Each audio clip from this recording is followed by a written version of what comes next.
Para sa mga anak dyan, huwag nyo nang hintayin na tumanda yung mga magulang nyo na magkaroon kayo ng sarili nyong pamilya and mga anak bago nyo ma-appreciate yung lahat ng ginagawa nila para sa inyo. Magsimula na kayo ngayon pa lang. Maliit or malaking bagay na ginagawa ng mga magulang natin, alam nyo ba, hahanapin nyo yan pagtanda nyo.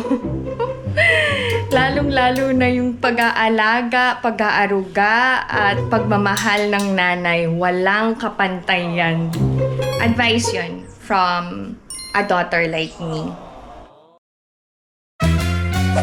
Annyeong! Hi everyone! Welcome back to my channel. This is Pinay Mom in South Korea and this is a day in my life. Yes, samahan niyo ulit ako ngayong araw na to. Marami ulit tayong gagawin. As always. Kumusta tulog niyo, netizens? Ako, sobrang pagod everyday, kaya naman mahimbing ang tulog. And pagdating sa umaga, recharge, may energy na ulit to keep going. Every morning, tayong mga mommies ang punong abala sa pag-aasikaso sa mga anak natin.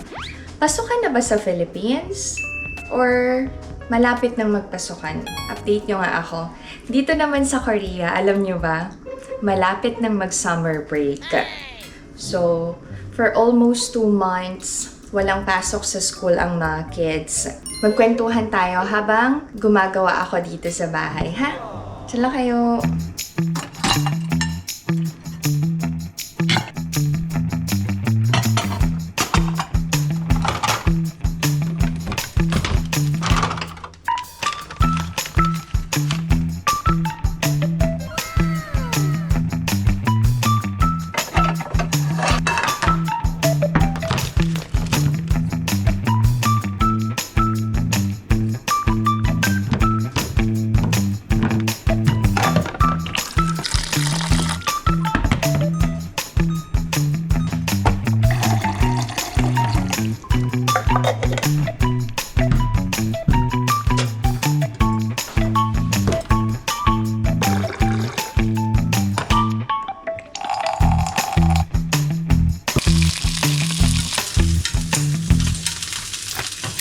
Mag-garlic fried rice ako for Ijun.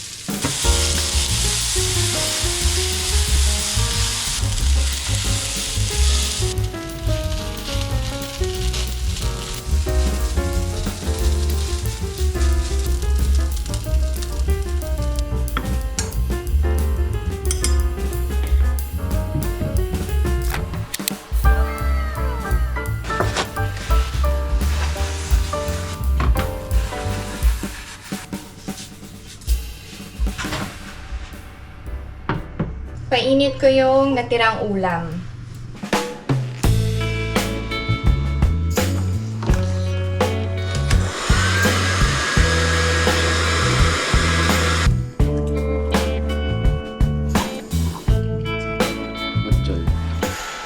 Kailangan ko ito ikabit na hindi matatanggal. Kasi buong araw nasa school si Ijun and academy. Pag medyo mahaba na yung buhok ni Ijun, hindi kita yung hearing device niya. Natatakpan ng buhok. Summer na naman! Si Ijun, dami na namang rashes.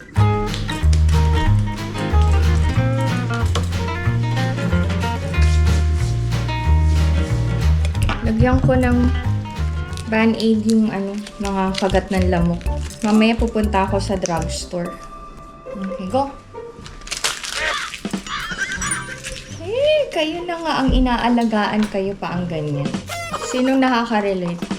Kapag mga ganitong pagkakataon, alam nyo ba? Inaalala ko na lang yung sinabi ng mga biyanan ko na be patient. Kasi lahat ng bata pinagdadaanan yung ganitong pace. So tayo din dumaan sa ganon. Oo nga no. Ako din nun eh. Pag inaasikaso ko ng nanay, tapos parang lagi akong kulang sa oras. Ako yung naiirita. Hindi ko naisip na sumasama ang loob ng nanay. Inaalagaan at inaasikaso lang naman niya ako. Kami ng ate. Tapos habang lumalaki, lalo na nung nagkaroon ako ng sarili kong mga anak and pamilya, dun ko talaga na-appreciate ang nanay ko. Totoo pala yun. Bye-bye! Have a nice day. So, para sa mga anak dyan, huwag nyo nang hintayin na tumanda yung mga magulang nyo na magkaroon kayo ng sarili nyong pamilya and mga anak bago nyo ma-appreciate yung lahat ng ginagawa nila para sa inyo. Magsimula na kayo ngayon pa lang. Maliit or malaking bagay na ginagawa ng mga magulang natin, alam nyo ba, hahanapin nyo yan pagtanda nyo. Lalong-lalo na yung pag-aalaga, pag-aaruga, at pagmamahal ng nanay. Walang kapantay yan. Kasi ngayon na nasa Korea ako, hinahanap-hanap ko ang nanay ko. Kaya sa mga newly graduates and kapag nag-start na kayong magtrabaho, ang unang-una yung sweldo, of course, i-treat nyo yung sarili nyo. Tapos, huwag nyo din kalimutang i-treat ang mga magulang nyo na naghirap na magpaaral sa inyo. Yan lang. Anyway, advice yun from a daughter like me. Si Ina, hindi na naman makakakain ng breakfast. Tapos na ang exams nila. Thank you, Lord, kasi maganda naman yung naging result. Although, meron siyang subjects na kailangan niya na talagang pagtuunan ng pansin. So, kailangan namin siyang kausapin ni Alex today. She's considering na umattend ng isa pang academy para mapagtuunan niya ng pansin yung subject na yon. Hindi ko na i-share, pero alam niyo ang kagandahan lang kay Ina. Alam niya yung weakness niya. Alam niya kung saan siya nagkamali. And alam niya kung ano yung magiging solution. Wala lang, very smart lang ang panganay ko. Kasi, after niyang malaman yung result, nag-apologize siya kagad sa amin ni Alex. Ang una niyang minessage ay ako, and then I told her na inform din ang apa niya. So, that's what she did. And sabi namin, she doesn't have to apologize. Kasi, nakita namin yung pag-aaral niya. Eh, kung yun talaga yung nakayanan ng utak niya, she can do next time. Kasi meron pa namang second semester. So we asked her, anong dapat mong gawin? Sabi niya, kailangan yung paghandaan yung second semester. And i-improve niya yung subject na yun. Babawi daw siya. Say hi. Have a nice day. Bye-bye. Love you. Maglilinis ako ng washing machine. So, ano yung ginagamit ko panglinis ng aming drum? This one. Lalagay lang sa loob. Meron ng mode pang linis ng washing machine. So, gaano katagal lilinisin? 2 hours and 26 minutes. Mag-refill ako ng dishwashing soap. Wala na din pala. Wait, lagyan ko na lang ng tubig. Oh, dudumami. Meron pa natira. Ang walang kamatayang paghuhugas ng pinggan. Wow! Tinatamad kayo, no? Sige na, pumangon na kayo dyan. Sabayan nyo na ako.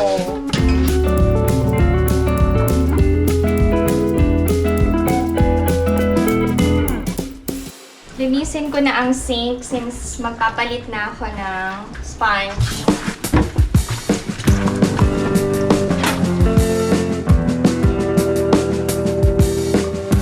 Maglagay tayo ng baking soda.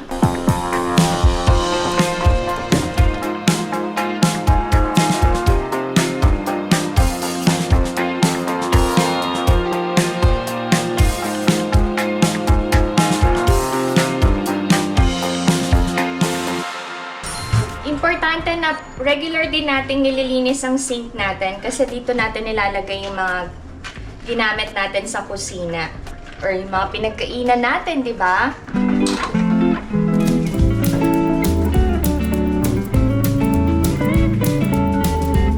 Magpapalit na ako ng mga gamit sa paghugas ng pinggan.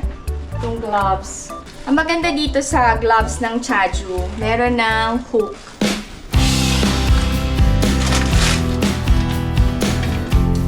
Done.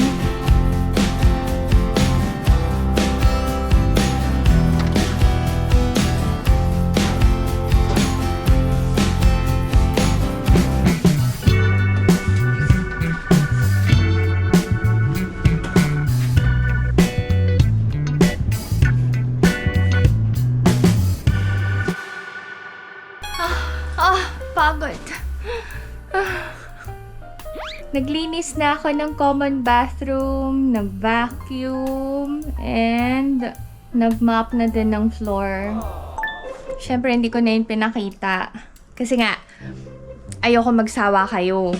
Magpapalit ako ng bedsheet dito sa master. Wait lang, the netizens. 2 minutes.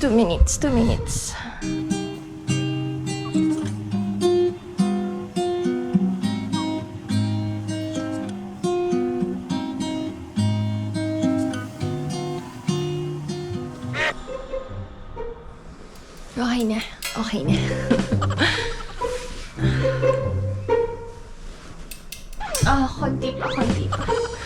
Konti pa. Nina, bangon na tayo. Okay. Haggard na ba? Kaya pa. Ito yung ipapalit ko.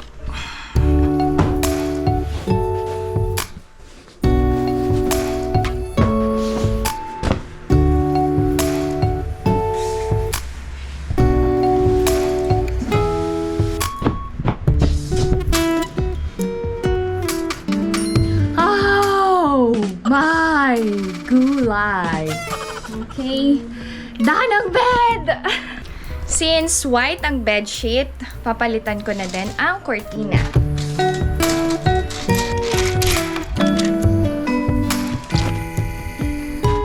Puting cortina din yung gagamitin ko. Pin type ang aming cortina, kaya maglalagay tayo ng pins. Tip ko lang sa bahay. Kung bibili kayo ng cortina, make sure na plain yung color. Tapos, syempre kapag summer, yung lightweight lang na cortina, like yung chiffon. Saka kayo mag-blackout kapag cold season. Pwede ba yung sa Philippines? Pwede naman siguro, no, kapag may gusto kayong takpan. Hindi pwedeng manipis na cortina. Bakit plain color? Kasi pwede nyo nang gawing backdrop pag nag-DIY photoshoot kayo. So, mostly ng mga ina-upload ko, ng mga pictures, sa bahay lang namin. Kurtina lang ang background niyan.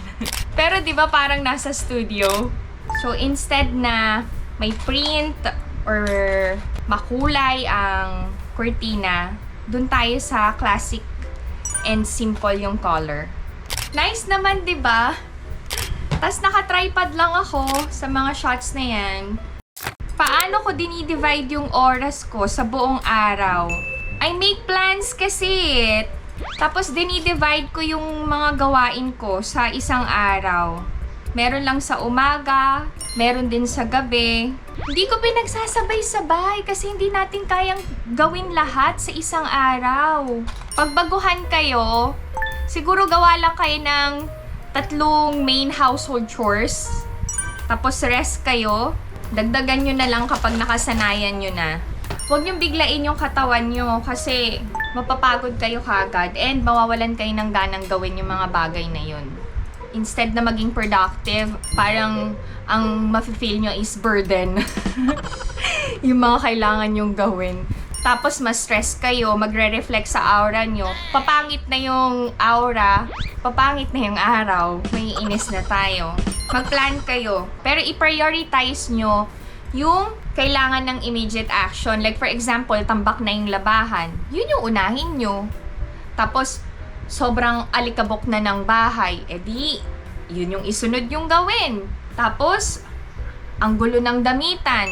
E di, pag may time pa kayo, e di, ayusin nyo. O tas, stop na kayo doon kasi nakatatlo na kayo. Yung iba, gawin nyo kinabukasan. Dati kasi ako, alam nyo, ginawa ko yun na kailangan matapos lahat sa isang araw. Ayun, over fatigue. Bumigay ang katawan ko, nagkasakit ako. After kong maramdaman yung sakit, hindi ko na inulit.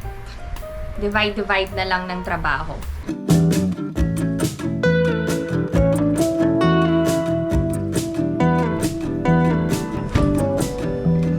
Ayusin ko lang yung lalaban ko.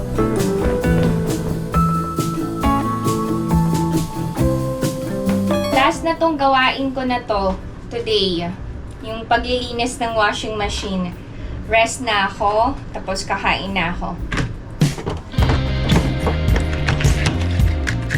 Check nyo kung gaano kadumi to. Ayan o. Punasan ko lang yung loob.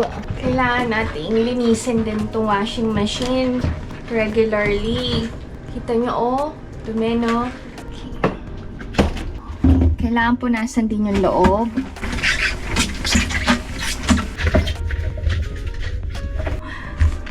Tapos ito rin.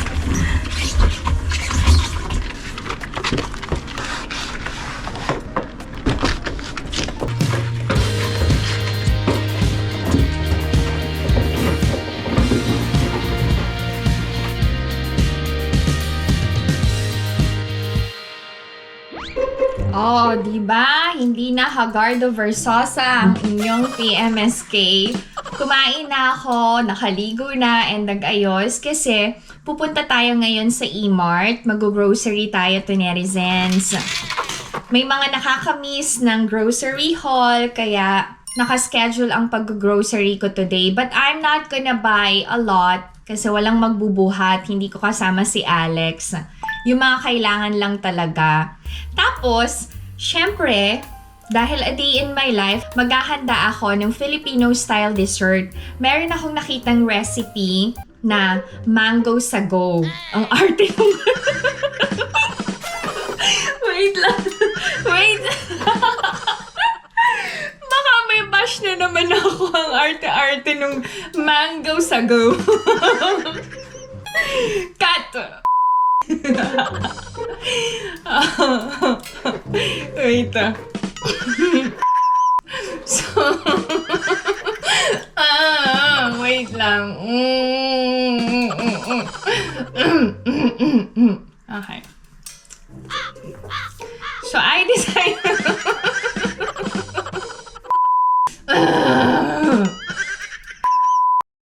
decided na gumawa ng mango sago.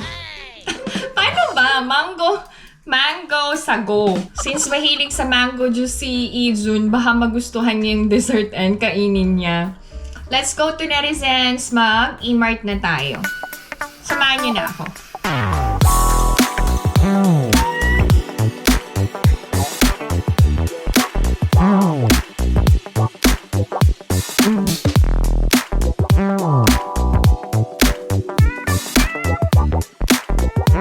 Nasa E-Mart na.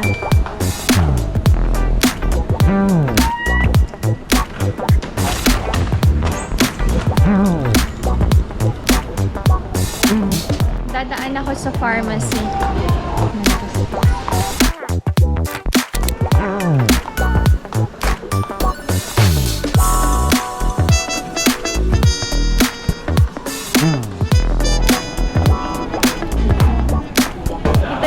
Sa Mart. Bibili muna ako ng soju ni Alex.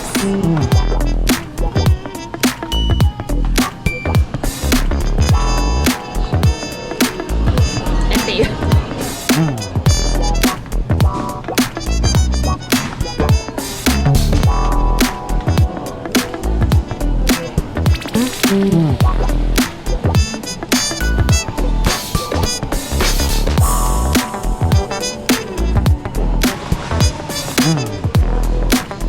Korean plums and Korean peach.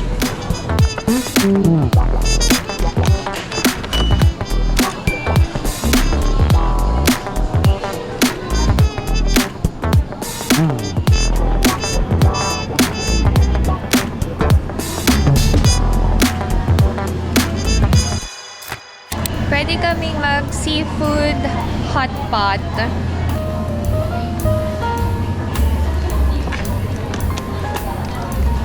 Yan yung uulamin namin.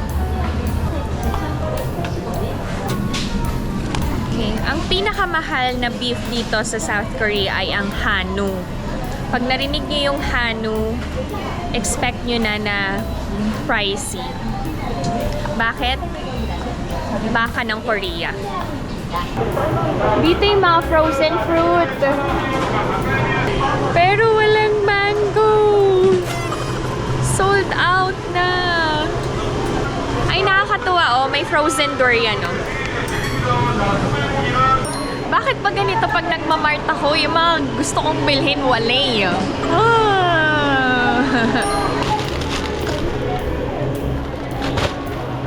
Bili na lang ako ng chicken nuggets.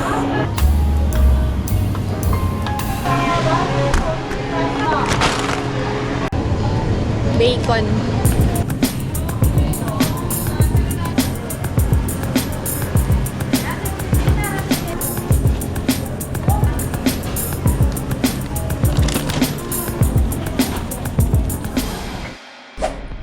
May dala akong shopping bag.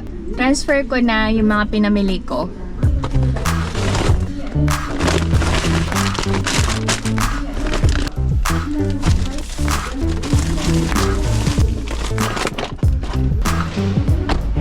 Danang Mart. Let's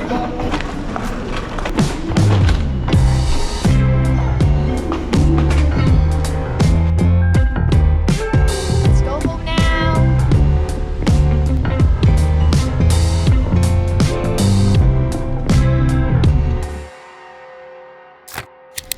I'm already home to netizens. Share ko sa inyo ang grocery haul from E-Mart.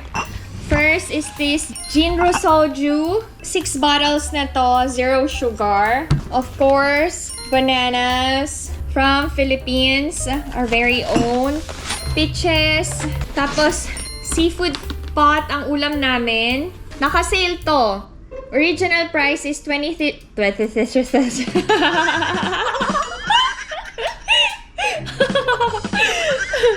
Okay. Original price is Original price is 26,800, naging 23,800 na lang. And then assorted bread, 10,980. Yung presyo ng mga pinamili ko, hindi ko na i-share lahat kung ano lang yung merong tag para mabilis. Okay, itong favorite ko na grapefruit juice, so uyu. Uyu means milk. Maliit lang binibili ko kasi hindi magatas ang mga bata. Tapos Pocari Sweat, dinner roll, sanitary pads.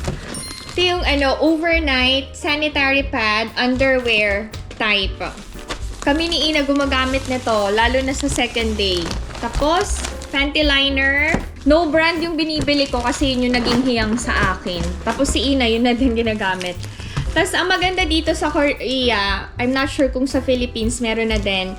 Merong length yung sanitary pads. Ito ay 28 centimeters and then this one is 25 centimeters naman. Wala ko masyadong pinamili. Yung kailangan lang talaga namin. Of course, tender stick.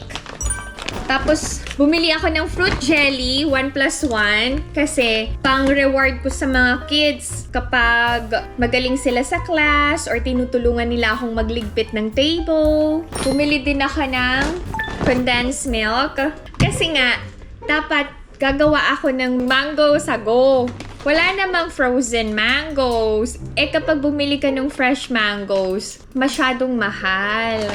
Tapos bumili rin ako ng sausage hotdog, merienda ng mga kids, bacon. Tapos bumili din ako ng ready to cook na pizza. Pag bumili ka ng dalawa, discounted. Tapos may free na custard cream bread. Tapos meron pa palang isang tray ng egg nasa sasakyan, mamaya ko na iakyat. Ang total ay 100... Ang total ay 180,000, 850,000. Ano to? Tapos, i-share ko na din yung Innisfree haul ko. Naka-sale kasi, 1+1. Dahil suki na ako sa Innisfree, kilala na ako ng sales lady. So first, etong Biza Trouble Cleansing Foam, 1+1 yan. Tapos, since naka-sale nga, bumili na ako ng Tone Up No Sebum Sunscreen. Konti na lang kasing naiwan. Ginagamit ko kasi to everyday talaga. And then, etong Vitamin C Green Tea Enzyme Brightening Serum. Pag bumili ka ng dalawa, merong freebies. Ito, yung pocket size na brightening serum. So, malaki yung na-save. Tapos bumili din ako ng Silky Powder Blush. Naka-sale kasi lahat eh. Kasi binigyan ako ni Ate Ann ng lipstick. Coral yung shade. Yung blusher ko na coral ang shade ay expired na. So, tinapon ko na. Napabili ako ng bago. Tapos yung ginagamit ko na powder cushion ay yung No Sebum. Bumili na lang din ako ng refill. Anong shade ko? 23N. Yung pinaka-dark na shade. Bakit dalawa? Tig-isa kami ni Ina. Pinapayagan ko na siyang mag-makeup. Actually, etong cushion powder lang, allowed siya. Pero, not everyday. Kapag lalabas lang siya. Tapos, bumili din ako ng light-fitting concealer. Kasi nga, pag merong dark spots, yan, na kailangang takpan. Pero, ang tagal kong ginagamit tong concealer na to. Kasi hindi ko siya ginagamit pang makeup talaga. Pang spot-spot lang. And, what else?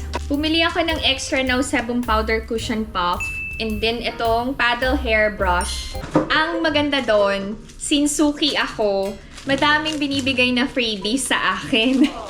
Si ate sales lady. Pag nanghingi pa ako ng extra, bigay lang siya. Just like this one. Dapat isa lang. Pero, nakahingi ako ng dalawa. For travel kit, alam niyo yun, para hindi yung malaki yung dala-dala nyo kapag nagta-travel kayo. Malaking bagay ito Ang maganda, dun sa freebies, may green tea energy mask. Meron ng Volcanic PHA Pore Refining Toner.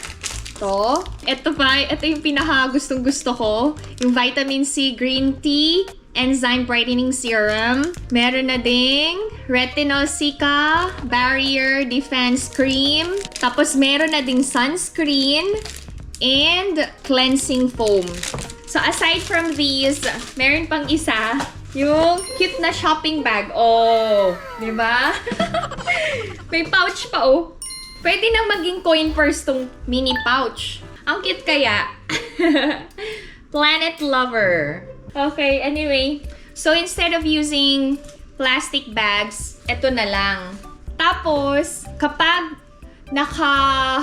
worth 40,000 won ka sa Innisfree, pwede ka makabili ng payong for 4,900 na lang. More than 100,000 yung nabili ko sa Innisfree.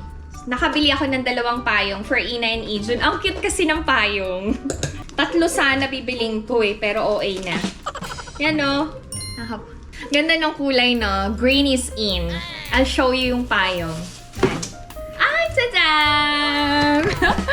Diba? Ang cute-cute Nice. Ganda ng color So, magkano ang binayaran ko sa Innisfree? 130,381. Magliligpit na tayo. Madami-dami din to.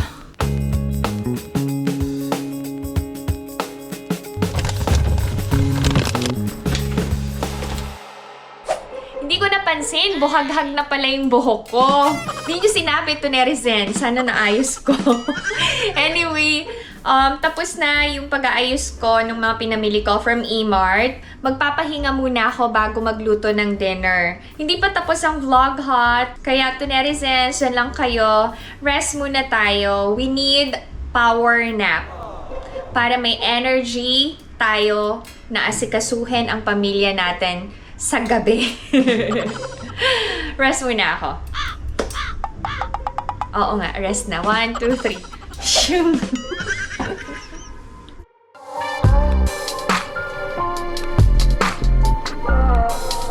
I'm back to Netizens! Finally, nakahanap ako ng frozen mango. So, gagawa tayo ng mango sago para sa dessert. And naisipan kong i-invite ang aking mga kaibigan na si Nema Agom to have dinner with me. Kasi alam nyo ba, meron akong nabiling fresh tilapia. Mega shout out to a good friend of mine, Ronnie, na nag-order ng fresh tilapia talaga. Dapat, ginataang tilapia yon, pero sabi ni Agom, iprito ko na lang. Kasi mas bet nila yung pritong tilapia. Paired with sausawan na kamatis and onion. Ganon. Anyway, ang dinner namin ay combination ng Korean plus Filipino food. Ito yun. Ito yung nabili ko sa Mart, yung seafood hot pot. Puro tayo, seafood. Tapos ito yung fresh tilapia, ayan o. Magkano to? 15,000 won. 2 piraso. Okay yan. Kita nyo? Fresh to. Sinabi. Pero, feeling ko fresh naman siya. Tapos alam nyo ba, what's good about this tilapia?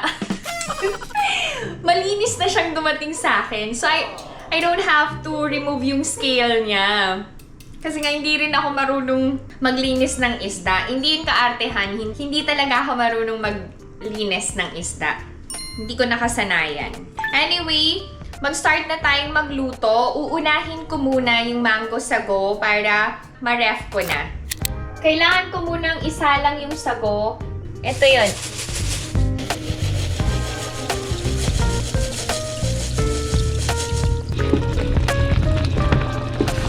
Gawin ko na yung mixture ng Nestle cream and condensed milk.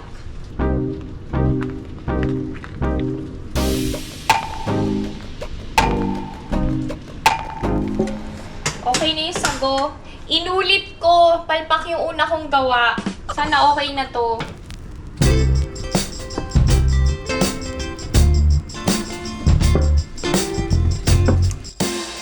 So, ito yung frozen mangoes.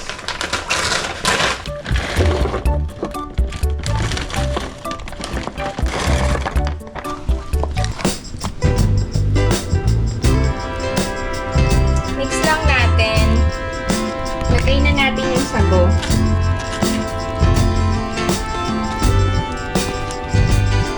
After nitong dessert, magluluto na ako. Mukha namang okay. Parang sago na may mangga. Na masarap to. Masarap akong gumawa ng desserts eh. Confident. Yes, I am. Dagdagan ko kaya ng mangga, no? Tama, dagdagan ko pa ng mangga. Pero ito, apple mango to eh. Okay lang naman siguro.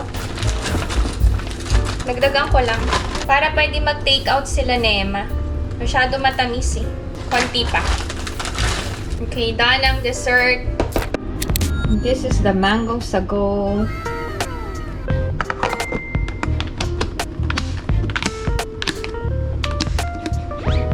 Magmerienda si Ina. Toast ko lang to.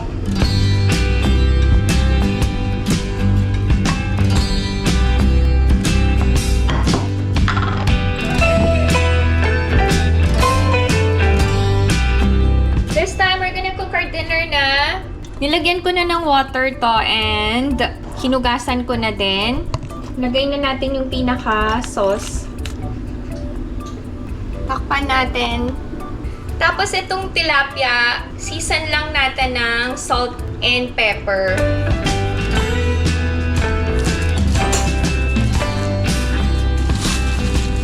Tapos, coat natin ng flour para hindi magdikit sa pan. Tama ba?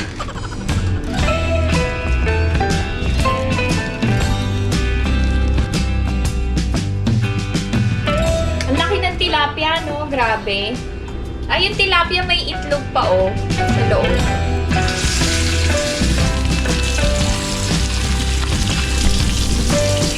Kumukulo na ang ating seafood hot pot.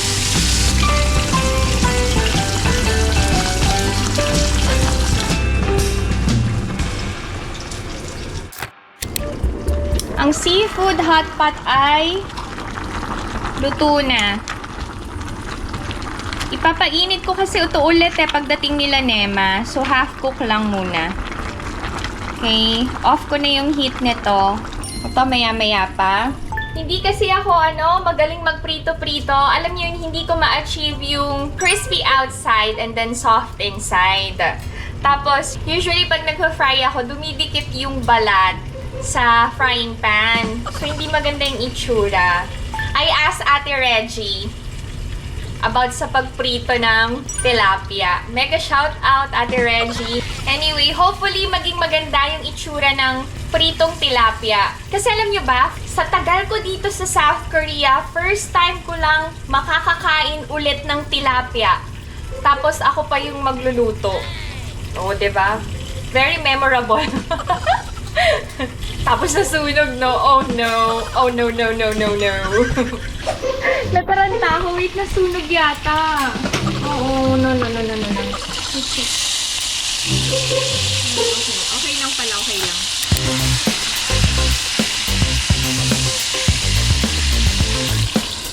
Kinabahan ako dun. Sayang naman kapag nasunog to, 15,000 won din to.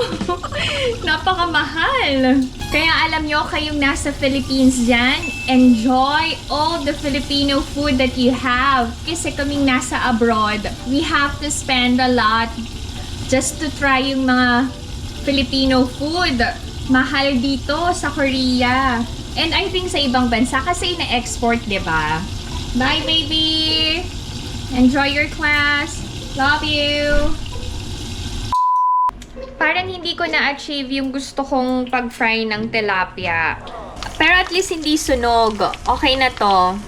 I have this feeling na hindi ako ang may kasalanan yung tilapia. Baka hindi lang fresh yung tilapia kaya ganito. Or kasalanan ko talaga, hindi ako ganun kagaling magprito ng isda. Anyway, okay na to. Nice pa rin. Maya-maya na ako gagawa ng sausawan na kamatis, sibuyas na may bagoong. Yes, yun yung pinaka-sausawan. Para perfect ang aming dinner. To netizens, dyan lang kayo. Nandito na sila, Nems. Kailangan ko nang i-prepare ang table. Actually, na-prepare ko na pala. Nakagawa na ako ng sausawan. O, nandyan na yung bisita ko. Agom. May pasalubong naman, no? This is our dinner. Seafood hot pot. Ayan. Tilapia.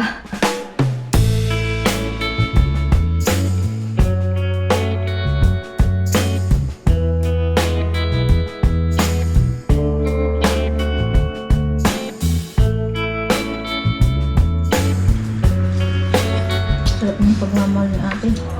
Yan kita sa masarap na tilapia.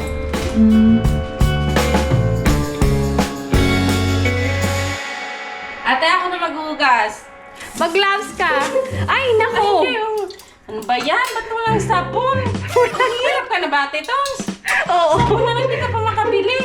Wala nagbabayad Ayan, sa... yung mga nangungutang kay Ate Tongs. Yan, magbayad-bayad na kayo. Kawawa si Kuya Meski. Wala na pambili na sa... Wala nang pambili.